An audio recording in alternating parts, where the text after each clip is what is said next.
Deandra Giselle.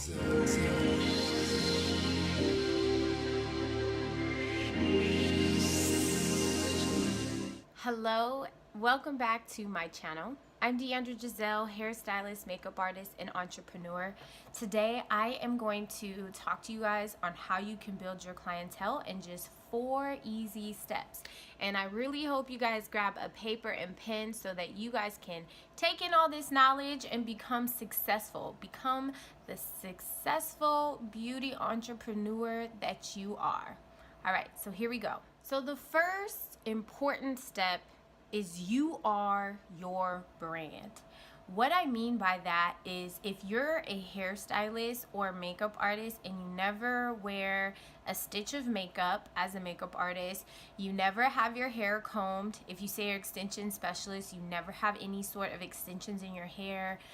If you just never have those things, then people are not going to receive you as that expert. And I know it may sound selfish or it may seem like that's unfair, but people judge you or have an expectation about you, and you only get one first impression.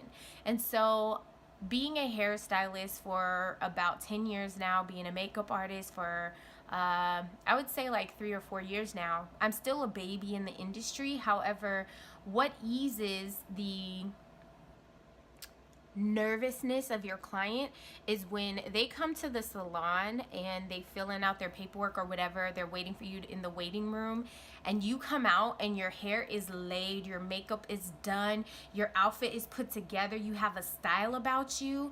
Whatever worry of she may not know how to do my hair or she may not know what she's doing is out the door, because they're gonna think if she looks like that for herself, there's no way I'm gonna leave looking a hot mess.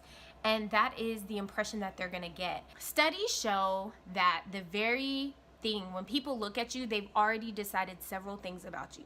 The first thing is, are you trustworthy? If you're successful, what's your status in society, and your confidence. And that's just to name a few of what they're thinking about. So another thing I want to say is, once you have them in your chair or in your studio, whatever it may be, the way you talk to your client is important, and the way you lead the questions and the conversation. If a client asks you a question and says, do you think that if I put these extensions in my hair to make my hair look fuller, this is gonna work? And you say, I think that would work. They're like, well, she's not an expert. You have to come and say, yes, if we put the extensions in your hair and use this method, because this method works best with your hair type and what we want to do, you will definitely get the fullness you desire. That makes them put that confidence back into you as a professional. So it is very important that you watch how you talk to your client and watch how you look when you are making your first impression. So you need to have a style about you. It does not matter your shape, your size.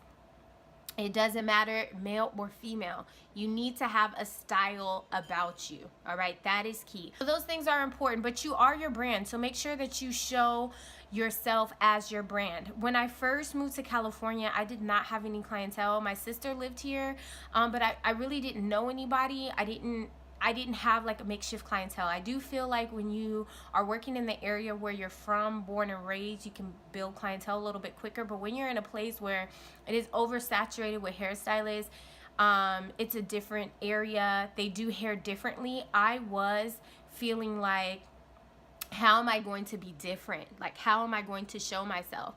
And one of the things I did is, every time I stepped out, whether it was to the grocery store, to pick up my son, whatever it may be, I was full on done. I had my makeup done, my hair was laid, like I was full on done, so that when I walked by people, they were like, excuse me, where do you get your hair done? Oh, my name is Deandra. I'm actually a hairstylist. And I would give them my card, a very good business card.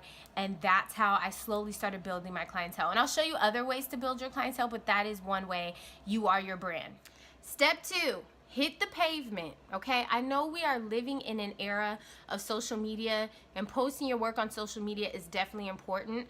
I recently went to a makeup event, and everybody, instead of passing out business cards, people were asking me like, what's your Instagram? No business card?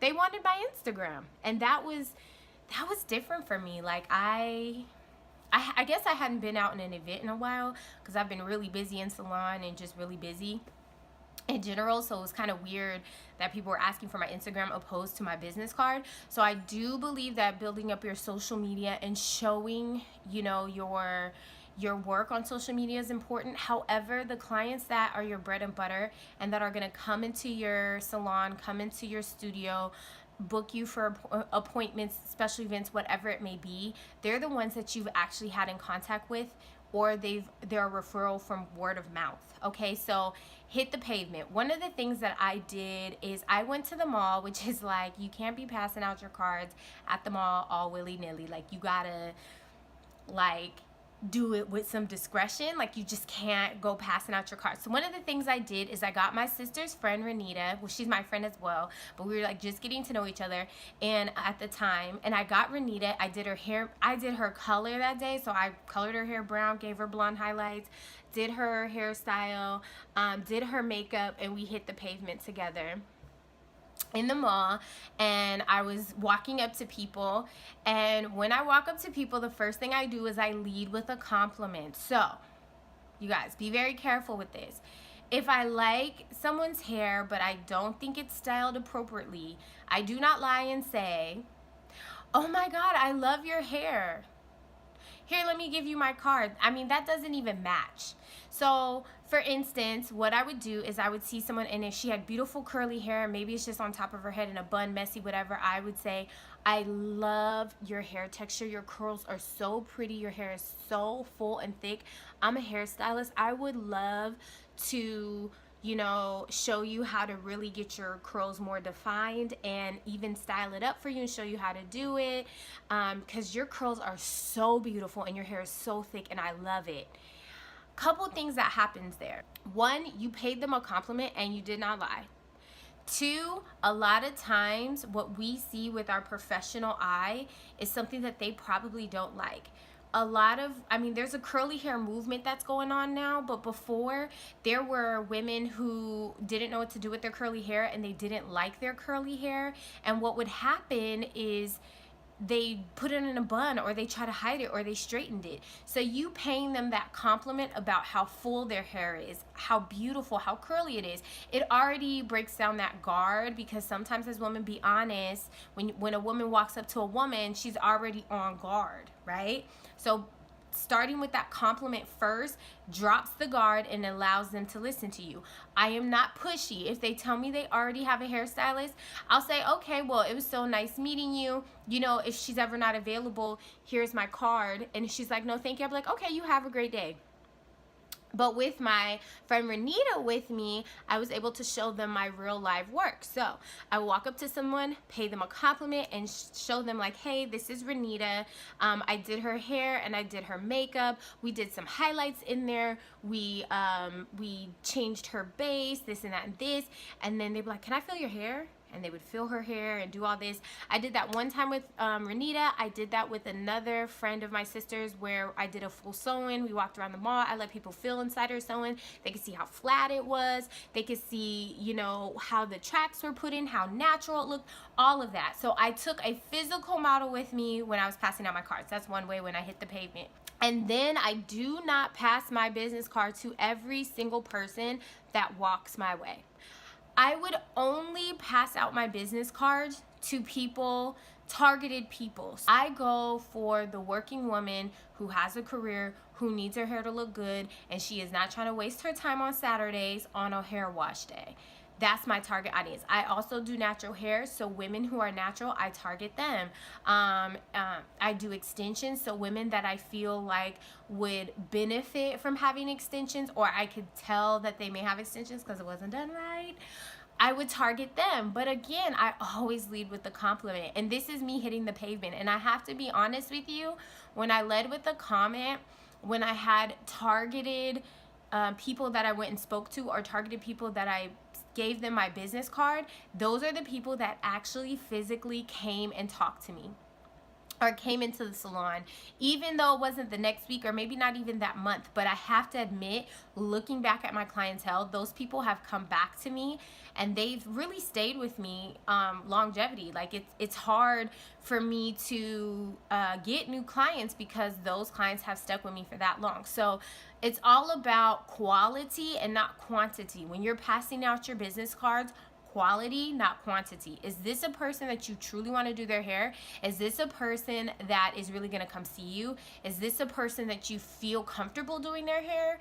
Those are the questions that you need to ask when you're targeting. So one of the things is, what is your target audience when you're passing out your business card? Now that your clients are in the salon, how do you keep them there? Step 3 is a referral card system.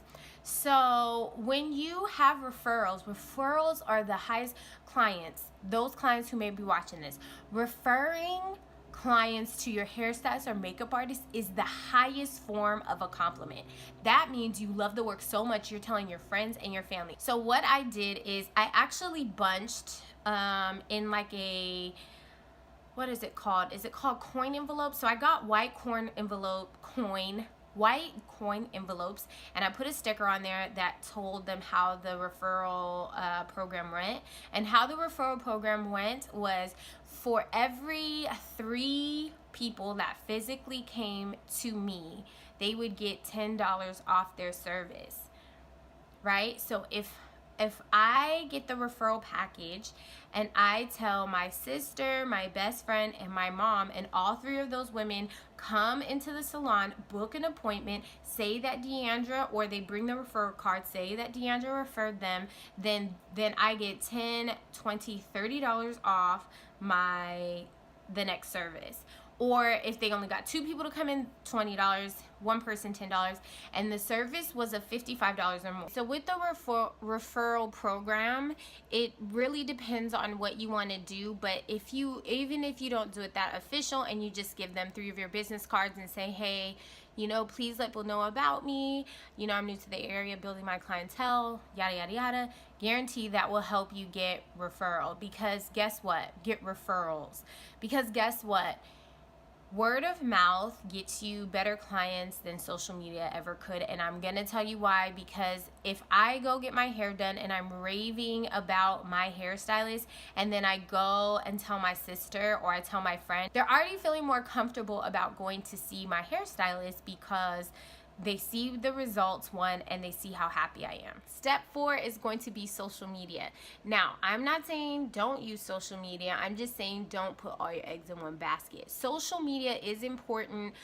What will happen is that a lot of your clients will look you up on social media, even if you go and talk to them, even if you walk up to them at the mall and pass out your business card. If your social media or your Instagram or whatever is not on there, the first thing they're going to say is, do you have an Instagram page? It's almost like your online portfolio. So be sure that you post, and you post good pictures, and you edit your pictures so they look good. Not so you're fixing anything, but just so it's in the best lighting. If it's color, you definitely want to make sure that the lighting's good. If it's makeup, you definitely want to make sure the lighting's good, because clients want to see your work. And so posting on social media is important. I wouldn't focus on the followers as much as making sure that you're posting good content, because good content will eventually get you more followers. And make sure you take care of those hashtags and post relevant hashtags. So when people are looking up things, that the hashtag that you put will allow them to look up what you posted. So one of the hashtags I like to use is makeup artist, LA makeup artist, hairstylist, LA hairstylist, holiday makeup. This is my holiday makeup, so I make sure I put that on there. You figure it out. I don't like to overuse hashtags. I feel like it becomes really messy and confusing, but just get a couple good ones. And then one more thing for Instagram that I found, I listened to a podcast called Hair Artist Academy, and her name is Miss H2O. She gives me life. She is so inspirational. If you guys listen to podcasts, you have to look up the Hair Artist Academy. Miss H2O, Brenda Waters, is amazing. She will give you encouragement in this industry as well, but she calls them beautypreneurs, which I think is an amazing word. And she hit me to client testimonials in video form. So your client just getting up there in quick 1-minute video saying, hey, Deandra Giselle did my hair and she did my makeup. I love it. I'm here at the Bar Hair Studio. She's amazing. You guys need to come check her out. Boom, done. Edit that. It was in good lighting. I post that with my salon logo and boom, post that on my Instagram, and that's it. And honestly, that has helped as well. You could do it on YouTube, but I do feel like Facebook and Instagram, I've had more success with that than on YouTube. Quick 4 steps on how you, the beauty entrepreneur, can build your clientele and get them to stay. Let me know what you would like to know, what other content you want to know on how to build your clientele in the comment box below. Also, don't forget to like, comment, subscribe, and share this video. And I will be posting videos every single Wednesday, so be sure to look for that. And if you have not subscribed to this channel, I need you to go ahead and do that, all right? Until the very next time, I will see you beauty entrepreneurs next Wednesday.